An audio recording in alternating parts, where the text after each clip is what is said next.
नमस्कार दोस्तों, मेरा नाम मधुकर किशन है और मैं बिक्री.com प्रॉपर्टीज़ फरीदाबाद से आपसे बात कर रहा हूँ।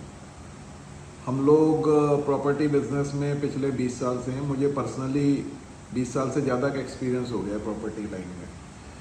तो एक जो टॉपिक है वो रेगुलरली मैं 20 साल से देख रहा हूँ कि डिस्कस होता रहता है। जब कभी भी बात चलेगी वो डिस्कशन में आ ही जाता है। जब मैं इस प्रॉपर्टी लाइन में आया था तब भी खूब डिस्कस होता था और अभी भी खूब डिस्कस होता है, होता ही रहा है। तो मैं ये आप लोगों को बताना चाहता हूँ कि वो जो मुद्दा जिसकी मैं बात कर रहा हूँ, जो बार बार डिस्कशन में आता है, वो है कि प्रॉपर्टी कब खरीदनी चाहिए। When is the best time to buy the property. तो दोस्तों, मैं ये बोलना चाहूँगा कि इसका एक सिंपल सा जवाब ये है कि हर वक्त, हर समय प्रॉपर्टी खरीदने का सही समय है।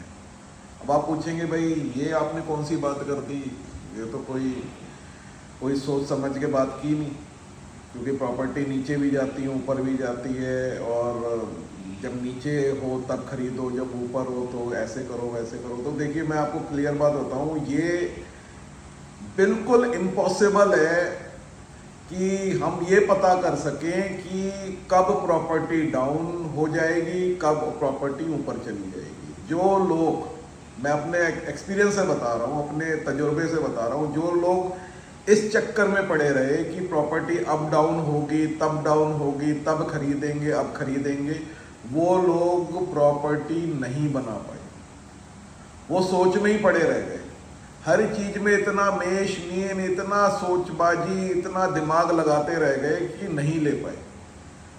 उनके कभी बजट थे तो कहते नहीं जी अब तो ये हो गया, अब किसी देश में कोई लड़ाई चलेगी, अब ये नोटबंदी हो जाएगी, अब सरकार ऐसी नीति लाएगी, वैसी नीति लाएगी, तब खरीदेंगे, अब खरीदेंगे। अल्टीमेटली नहीं खरीद पाए। और आप अगर पिछले 20 साल का ग्राफ देखेंगे, 10 साल का ग्राफ देखेंगे या पिछले 5 साल का ग्राफ भी देखेंगे, तो आप देखेंगे प्रॉपर्टी लगातार बढ़ती जा रही है, कभी नहीं रुकी। जिनके बजट आज से 10 साल पहले 50 लाख रुपए उनकी जेब में पड़े हुए थे कि जी 50 लाख की प्रॉपर्टी लेनी है, पर अभी नहीं लेंगे जी, तब लेंगे। आज 10 साल बाद भी उनकी जेब में बड़ी मुश्किल से 50 लाख ही पड़े हैं, पर आज वो 50 लाख से वो प्रॉपर्टी नहीं ले सकते जो 10 साल पहले, क्योंकि जो 10 साल पहले जो वो प्रॉपर्टी फाइनल करने जा रहे थे वो आज हो गई है कम से कम 7-8 गुना।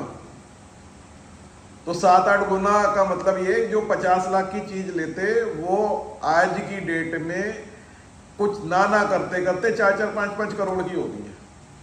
तो 4-5 करोड़ तो अब उनकी जेब में है नहीं, तो वो प्रॉपर्टी तो ले नहीं सकते। अब जो नई चीज उनको बताई जाती है उसमें भी वही पुरानी बात कि नहीं जी अब तो ये होगा वो होगा। तो मैं आप सबसे यही बोलूंगा कि जब भी आपके पास जितना भी बजट हो, उस बजट में जो भी लीगल प्रॉपर्टी, जो सही प्रॉपर्टी आपको लगे उसको आप फाइनल करो, उसको होल्ड करो, उसका कोई यूज करना है यूज करो, रेंट पे चढ़ानी है रेंट पे चढ़ाओ, कोई लैंड ले रहे हो तो उसमें अपना बाउंड्री करा के रख लो, कोई फ्लैट ले रहे हो तो उसमें रेनोवेशन करा के रेंट पे कर दो, कोई कमर्शियल प्रॉपर्टी ले रहे हो तो रेंट पे चढ़ानी है या खुद यूज करनी है, यूज करो।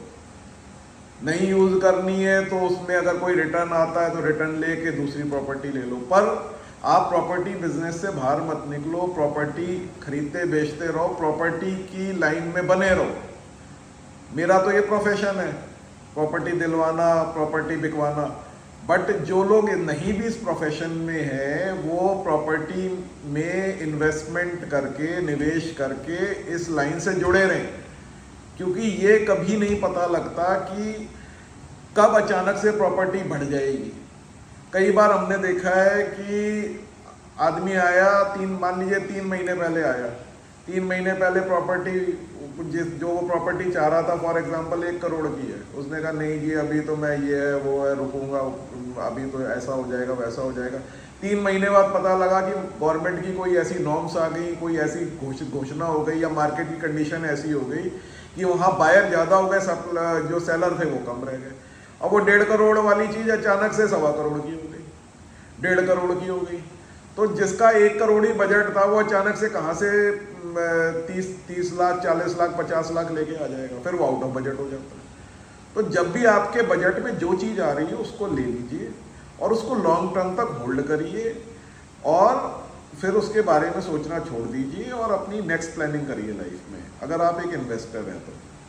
और अगर आप एक शॉर्ट टर्म इन्वेस्टर हैं तो आप कभी भी खरीदिए, कभी भी बेचिए और मार्केट में कुछ ना कुछ आपको उसका बेनिफिट मिलता रहेगा।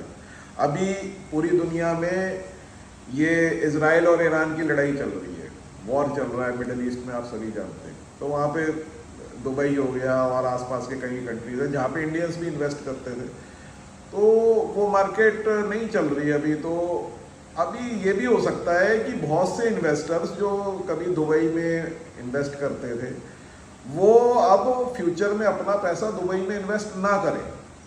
वो सोचेंगे कि यार इससे अच्छा तो इंडिया ही ठीक है, यहाँ इन्वेस्ट करेंगे तो कल को अगर हमें सेल भी करना पड़ा तो अपना ही कंट्री है तो यहाँ सेल करना ईजी है, सेल करके निकल जाएंगे।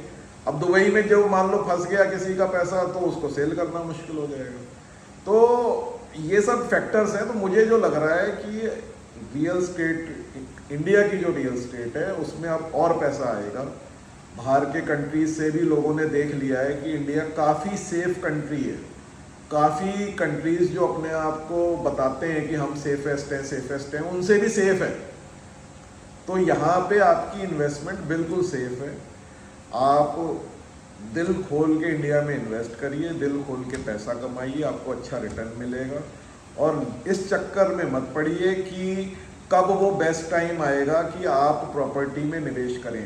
Every day is the best day, every time is the best time to invest in property. हर वक्त सही वक्त है प्रॉपर्टी में इन्वेस्ट करने का। अपना बजट देखें, अपनी रिक्वायरमेंट्स देखें और अपना जो विजन है, जिस विजन को लेके आप चल रहे हैं उसके हिसाब से जो प्रॉपर्टी आपको बेस्ट लगे उसमें आप इन्वेस्ट करिए। तो अगले हम ऐसे ही नए नए वीडियोस बनाते रहेंगे और आपको और समाज को एजुकेट करते रहेंगे। तो जो भी हमारा एक्सपीरियंस है वो हम शेयर करना चाहते हैं। हमारे चैनल को लाइक करिए, वीडियो को शेयर करिए और प्लीज़ सब्सक्राइब करिए। धन्यवाद, थैंक यू।